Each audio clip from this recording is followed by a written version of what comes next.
सर्वांनी शांत बसायचं. आज या ठिकाणी साखर चौकीच्या बाप्पांचं आगमन झालेलं आहे, जे बाप्पा विराजमान झालेले आणि या बारसोली आणि या पूर्ण गावातल्या महिला मंडळ बापूजी देव ग्रामस्थ आणि महिला मंडळ यांनी आज या ठिकाणी मला आमंत्रित केले, त्यासाठी मी पहिला त्यांचे मनापासून आभार मानते. आणि मी ते बोलू शकते हा त्यांनी विश्वास माझ्यावर दाखवला, हे मी माझं भाग्य समजते. आजचा विषय अध्यात्माची कास ही काळाची गरज. तुम्हाला वाटेल काही स्त्री सक्षमीकरणावर महिलांच्या अत्याचारावर बोलणार होत्याने हा विषय कसा काय मांडला.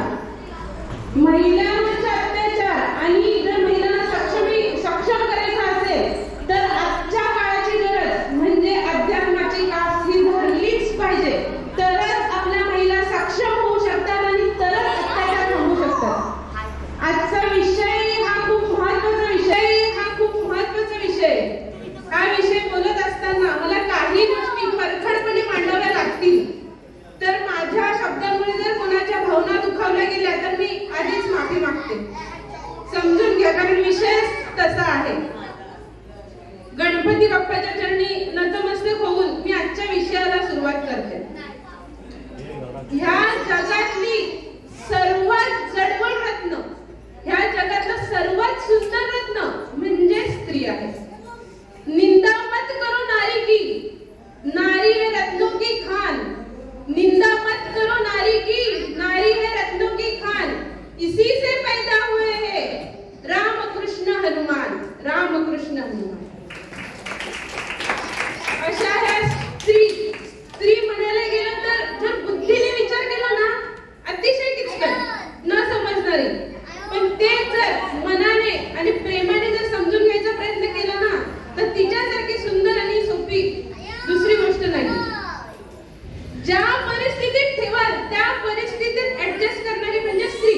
अगदी एखाद्या झोपडीत जरी ठेवलं ना तर त्या झोपडीला स्वर्ग बनवते तीच घरातली स्त्री. घरात अन्नपूर्णेप्रमाणे घरातल्यांचं ती पोषण करते, स्कंद मातेप्रमाणे मुलांचं पालन करते. आणि जर कोणी जर अन्याय केला, अत्याचार केला तर हीच स्त्री कधी रणचंडिकेचं रूप घेते ना ते विश्वविद्यालयाला सुद्धा कळत नाही. चंडमुंड भंडासुर खंडिनी जगदंबे, दंड उदंड महिषासुरमर्दिनी दुर्गे, अशी ही दुर्गेचे रूप असलेली, जगदंबेचे रूप असलेल्या समस्त स्त्रियांना माझा वंदन. आज स्त्रियांवर बोलत असताना वुमन एम्पॉवरमेंट, वुमन रेव्होल्यूशन हे शब्द तुमच्या कानावर गेले असतील. महिला सक्षमीकरण, महिला क्रांती असं म्हणतात की 1960 साली महिला सक्षम झाल्या, महिला क्रांती झाल्या आणि तेव्हापासून महिला आपल्या कुठेतरी दिसायला लागल्या असं म्हणतात, असा गाजावाजा आहे. पण ते पण कशा झाल्या, युरोपियन कंट्रीकडून हे आपल्याकडे आलं. मग मला असं म्हणायचंय त्याच्या आधी आपल्या भारतातल्या स्त्रिया सक्षम नव्हत्या का, महिलांनी क्रांती केलेल्या नव्हत्या का? जर 1960 साली जर असा गाजावाजा केला जातो की महिला सक्षम झाल्या, मग गार्गी मैत्रेयी सारख्या ज्या स्त्रिया आहेत ना त्या आपल्या भारत देशात झाल्याच नसत्या. गार्गी मैत्रेयी 7व्या शतकातल्या स्त्रिया. आजचं शतक कितवं चालू आहे तुम्हाला माहिती आहे, मी 7व्या शतकातल्या महिलांचं सांगते. गार्गी अतिशय हुशार, 4 वेद 6 शास्त्र 18 पुराणांचं तिला ज्ञान. आत्ताचे आपण हे वादविवाद स्पर्धा तिकडे होतात, त्यावेळेसच्या वादविवाद स्पर्धांमध्ये आपल्या धर्माचं प्रतिनिधित्व करण्यासाठी गार्गी आपल्या धर्माचा झेंडा पुढे नेण्यासाठी तिने अतोनात प्रयत्न केले आणि सगळ्या महिलांना घेऊन ती पुढे गेली. मग मला सांगा 7व्या शतकात जर महिला सक्षम होत्या तेव्हा जर महिला सक्षमीकरण होतं, मग आज हा गाजावाजा कसा की महिला भारतातल्या सक्षम नाहीत, ही पूर्णपणे चुकीची गोष्ट आहे. मैत्रेयी एका ऋषींच्या पत्नी, त्या ऋषींनी संन्यास घ्यायचं ठरवलं. तेव्हा त्यांना 2 पत्नी, मोठी आणि धाकटी मैत्रेयी, दोन्ही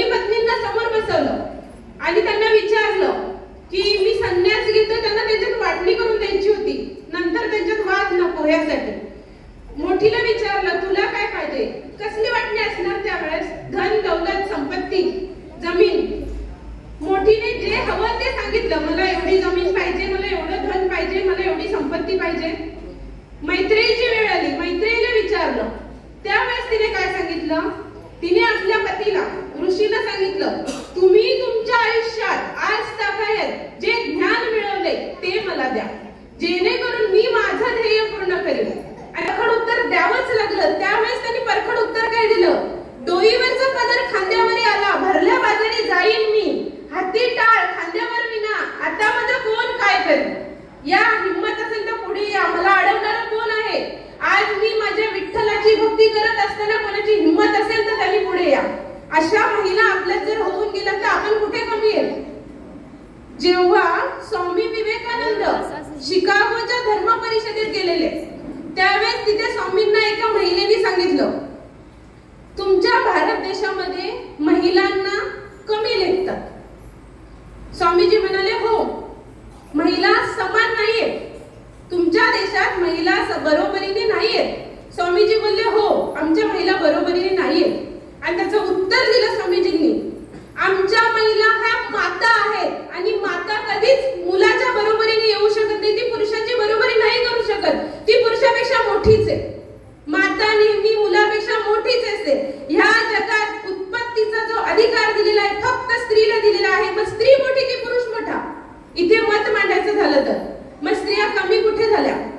आपण कमी नाहीये. आपल्यातली जी स्त्री शक्ती आहे ती फक्त आपल्याला जागृत करायची आहे, त्याचा वापर करायचा आहे. आपण कुठेच कमी नाहीये. आज त्या धर्म परिषदेत त्यांनी उत्तर ठणकावून उत्तर दिलं स्वामी विवेकानंदांनी. त्याच्या पुढचं मी आज या ठिकाणी बोलत असताना जर सावित्रीबाईंचं नाव घेतलं नाही तर ते उचित होणार नाही. आज जो महिलांना बोलण्याचा अधिकार दिला तो माझ्या सावित्रीने. आज त्यांनी दगडधोंडे खाल्ले, शेण फेकलं त्यांच्यावर, पण महिलांच्या शिक्षणासाठी त्यांनी माघार घेतली नाही.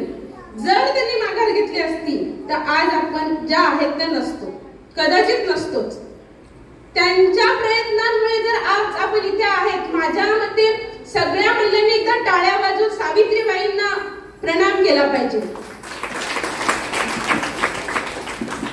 सावित्रीबाई जेव्हा शाळेवर जात होत्या, दगडधोंडे खात होत्या, ही गोष्ट प्रत्येकाला माहित असेल, पण कधीतरी असं ऐकलं का की त्यांच्याकडे वाकड्या नजरेने कोणीतरी पाहिलंय? कधीच कुठेच असा उल्लेख येत नाही की त्यांच्याकडे वाकड्या नजरेने, वाईट नजरेने कोणी पाहिले. मग आज आपल्या मुलीबाली बाहेर जातात, त्यांच्याकडे का बरं वाकड्या नजरेने पाहिलं जातं? का हिम्मत होते समोरच्याची वाकड्या नजरेने बघायची? आजचं राहणीमान. मी साडी घाला, नऊवारी घाला, ड्रेस घाला, जीन्स घाला ह्या विषयावर बोलणार नाही, पण एक स्पष्ट मत सांगेन, अंगभर कपडे घाला. का कोणाची वाकडं बघण्याची नजर आपल्याकडे लागेल? का कोणाची हिम्मत होईल? पुण्यामध्ये 100 वर्षापूर्वी एक वाद रंगलेला. काय होता तो वाद? नऊवारी आणि साडी. तेव्हाच्या सासू नऊवारी मधल्या होत्या, त्यांचं म्हणणं होतं नऊवारीच घातली पाहिजे. तेव्हा महिलांनी ऐकलं नाही, त्या साडी घालायला लागल्या नवीन पिढीतल्या. तेव्हा त्या ज्या नऊवारी घालणाऱ्या होत्या त्यांचं म्हणणं काय होतं? ह्या कुलूप उडवणार, ह्या कुलूप उडव्या आहेत, अशी लांछनं साडीवाल्या महिलांना लावली गेली, पण साडी घातली गेली. आजची परिस्थिती बघा, आपल्या सासू साडीमध्ये, आपण ड्रेसमध्ये आहेत, बरोबर? ह्याच्या पुढचं बघा, आपण ड्रेसमध्ये असणार, आपल्या सुना जीन्समध्ये असणार. त्याचा पुढचा विचार करा. जर हे असंच चालू राहिलं तर आपली संस्कृती लोप पावणार. हे जर कुठेतरी थांबवायचं असेल, ही आपली संस्कृतीचं जर जतन करायचं असेल तर अध्यात्माची कास ही आजच्या काळाची गरजच बनलेली आणि ती प्रत्येकाने धरायलाच पाहिजे. मी म्हणणार नाही साडीच घाला, ड्रेसच घाला, हा विषय मी बोलत नाही. योग्य त्या ठिकाणी योग्य ते कपडे घाला, हे आवर्जून सांगेल. फक्त आपल्या शरीराचं प्रदर्शन होणार नाही याची प्रत्येक मुली आणि प्रत्येक आईने काळजी घेतली पाहिजे, असं मला आवर्जून वाटतं. मी इथे बसलेल्या महिलांना एक गोष्ट विचारते, तुम्ही तुमच्या मुलीला बंधनात ठेवता का? ठेवलंच पाहिजे. मुलगी आपली कुठे जाते, काय करते, कोण तिच्या मैत्रिणी आहेत, किती वेळ बाहेर थांबते, हे प्रत्येक आईला माहिती पाहिजे. जसं मुलगी बाहेर जाते हे माहिती पाहिजे, मुलगा आपला कुठे जातो हे पण आईला माहिती पाहिजे. आपला मुलगा 7च्या नंतर कोणासोबत फिरतो, त्याचे मित्र कोण आहेत, तो कोणाची छेड तर काढत नाही ना, हे लक्ष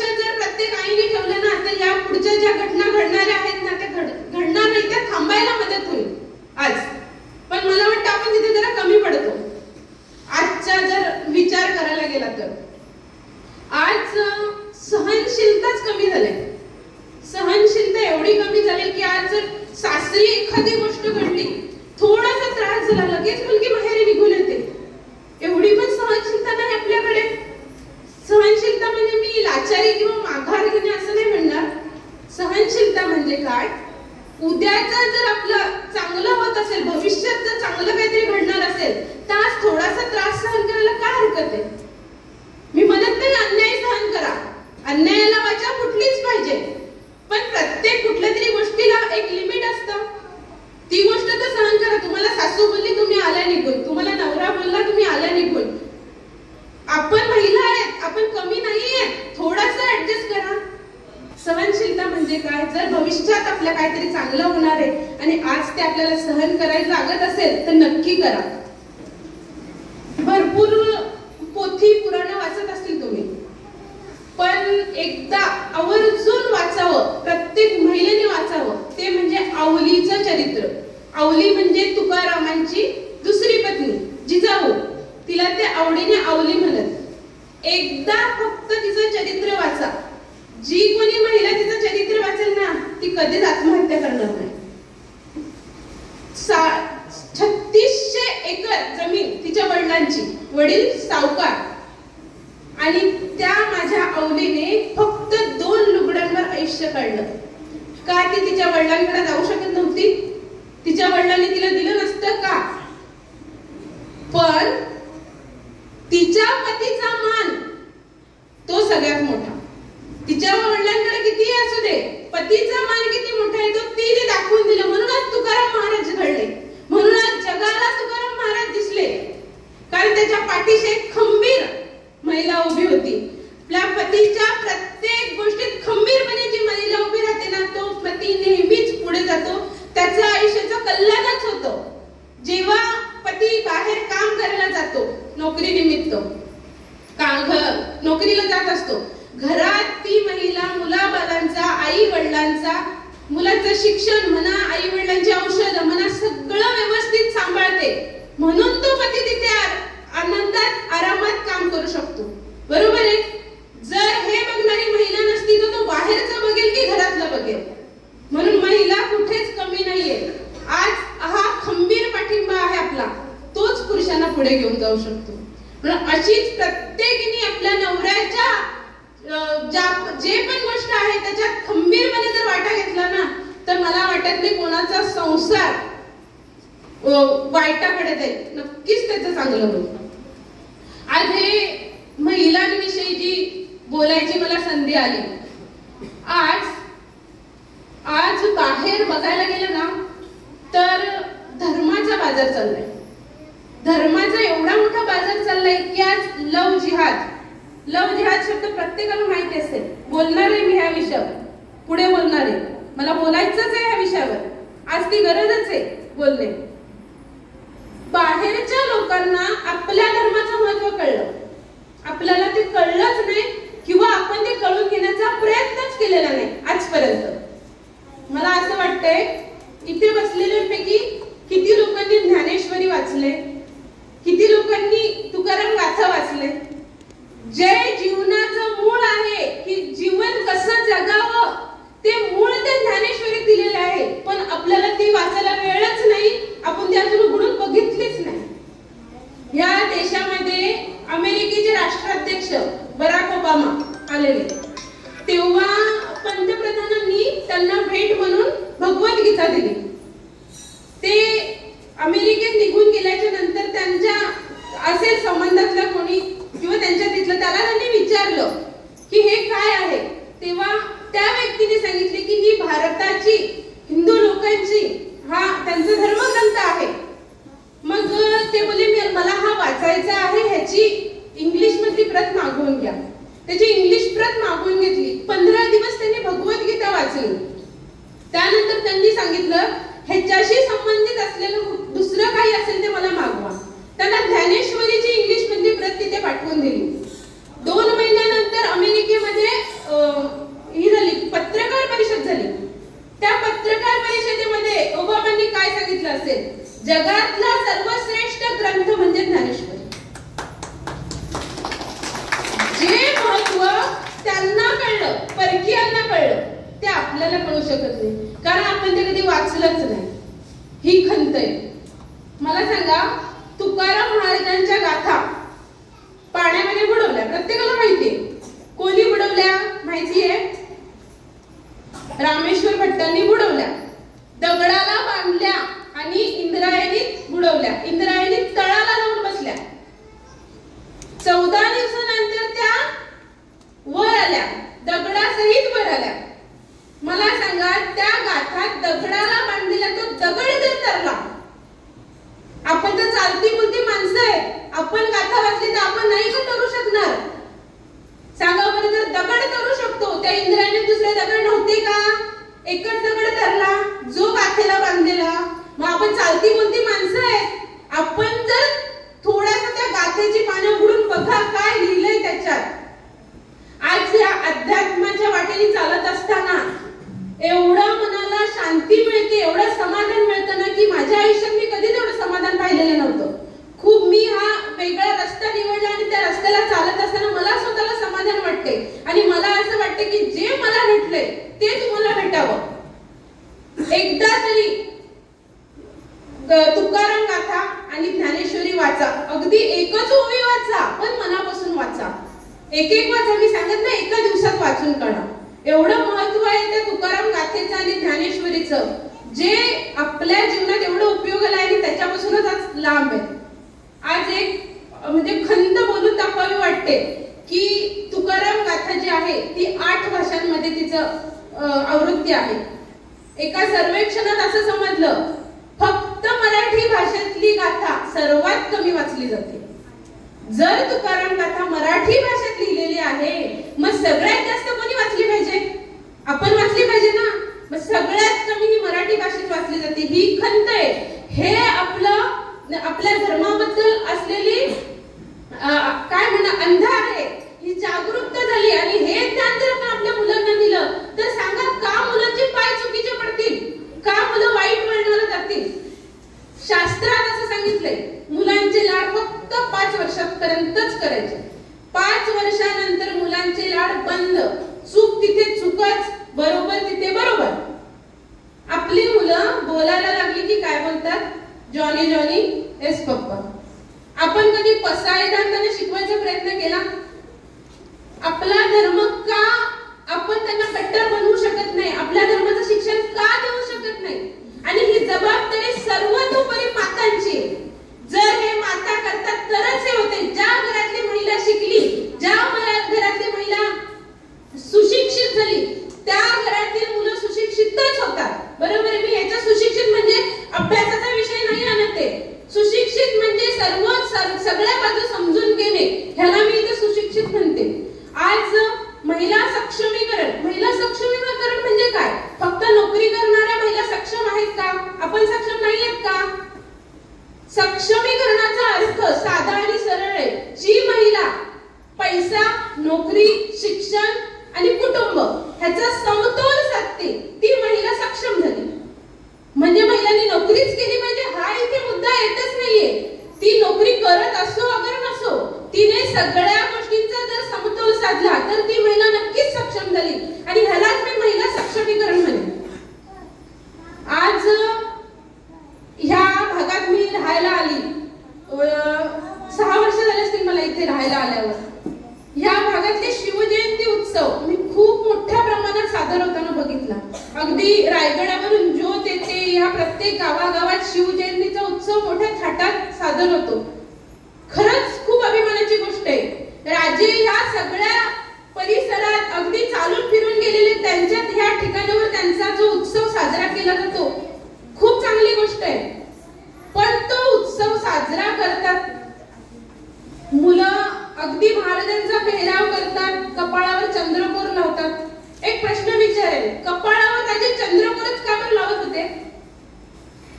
गोल टिळा, आडवा टिळा का नव्हते लावत? का बरं चंद्रकोरच लावत होते? शिवाजी महाराजांचं राज्य अगदी अंधारात, अमावस्येच्या अंधारासारखं गर्द काळोखात होतं. आपलं स्वराज्य, आपलं हिंदूंचं राज्य अगदी गर्द काळोखात होतं. म्हणजे अमावस्येची रात्र पकडा, त्या अमावस्येच्या रात्रीनंतर जी चंद्राची कोर दिसायला लागते, अगदी छोटीशी, ती कळाकळाने भरत जाते पौर्णिमेपर्यंत. स्वराज्यही राजांनी कणाकणाने मनामनाने भरत भरत पुढे नेलं आणि त्या प्रत्येक क्षणाची आठवण राहायला पाहिजे म्हणून राजे कपाळावर चंद्र कोरलावतात. स्वराज्याची जाण राहावी, कुठल्या परिस्थितीतून पुढे गेलोय हे आपल्याला क्षणाक्षणाला आठवलं पाहिजे म्हणून राजे कपाळावर चंद्रकोर लावतात. आज भरपूर तरुण मंडळी कपाळावर चंद्रकोर लावते. मला वाटते चांगलीच गोष्ट आहे, पण पहिला कर्तृत्व सिद्ध करा, मग राजांसारखे वागा. वागा तुम्ही राजांसारखे. राजे म्हणजे रत्नांची खाण होते. जसे हिरे माणिक मोती तसेच राजांचे गुण होते. आज या परिस्थितीवरून फक्त एक गुणाचं वर्णन करते. राजांवर बोलायला गेली तर आजच्या व्याख्यानात ते पूर्ण होणार नाही. फक्त एक गुणाचा मला इथे आवर्जून उल्लेख करायला वाटतो, तो म्हणजे कल्याणचा प्रसंग. राजे कल्याणला असताना कल्याणचा सुभेदाराची सून राजांच्या दरबारात राजांसमोर हजर केली गेली राजांना बक्षीस म्हणून. तेव्हाच्या वेळेस परकीयांच्या राज्यात कसं होतं, जो भाग जिंकला त्या भागातले धन दौलत पैसा अडका आणि तिथल्या स्त्रिया त्यांच्या होत होत्या. हे कोणाचं होतं? परकीयांचं. आपल्या ह्याच्यात पण आबाजी सोनोपंत त्यांनी काय केलं, त्यांना वाटलं खूप सुंदर आहे, राजांसाठी भेट न्यावी. तिला दरबारात हजर केलं. राजांनी तिला पायापासून केसांपर्यंत पाहिलं. त्यावेळेस समोरच्यांनी काय सांगितलं, राजे तुम्ही खजगीत घेऊन जाऊ शकता, ही तुमच्यासाठी भेट आहे. राजे उभे राहिले. त्या महिलेकडे बघत असताना त्यांच्या डोळ्यातून पाणी आलं आणि म्हणतात, अशीच आमची आई असती सुंदर रूपवती, आम्हीही सुंदर झालो असतो वदले छत्रपती. हे शिवाजी महाराजांचे संस्कार, हा त्यांचा गुण. आज राजे ऐन तारुण्य अवस्थेत होते. त्यांचा पाय चुकू शकत होता, पण चुकेल कसा? जिजामातेचे संस्कार होते त्यांच्यावर. जिजामाताचे संस्कार त्यांना कमी पडू देणार होते का? असा माझा घडवला, जो राजा घडवला, ती माता जिजामाता. मग आपण का नाही तिच्यासारखे होऊ शकत?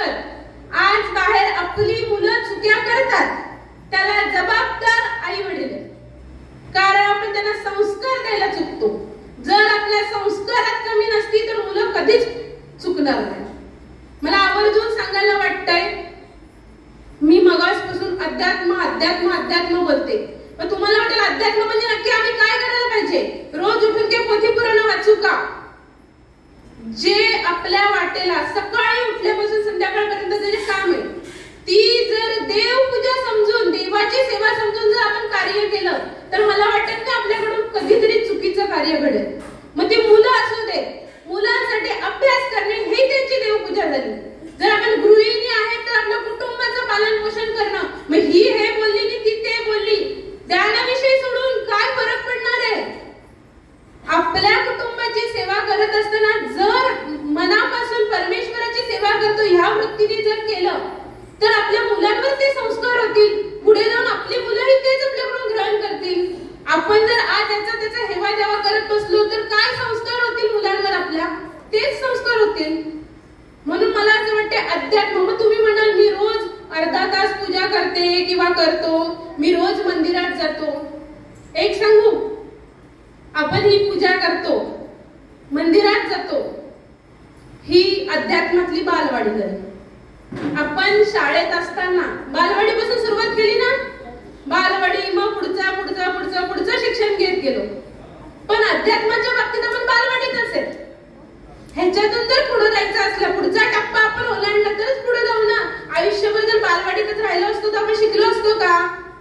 मग बालवाडीतून जर पुढचा टप्पा जर आपल्याला गाठायचा असेल, जे प्राणी मात्र आहेत त्यांच्याशी परमेश्वर समजून, देव समजून जर आपण त्यांच्याशी क्रिया केली, आचरण केले तर ती आपली खरी पूजा आणि तो आपला खरा धर्म.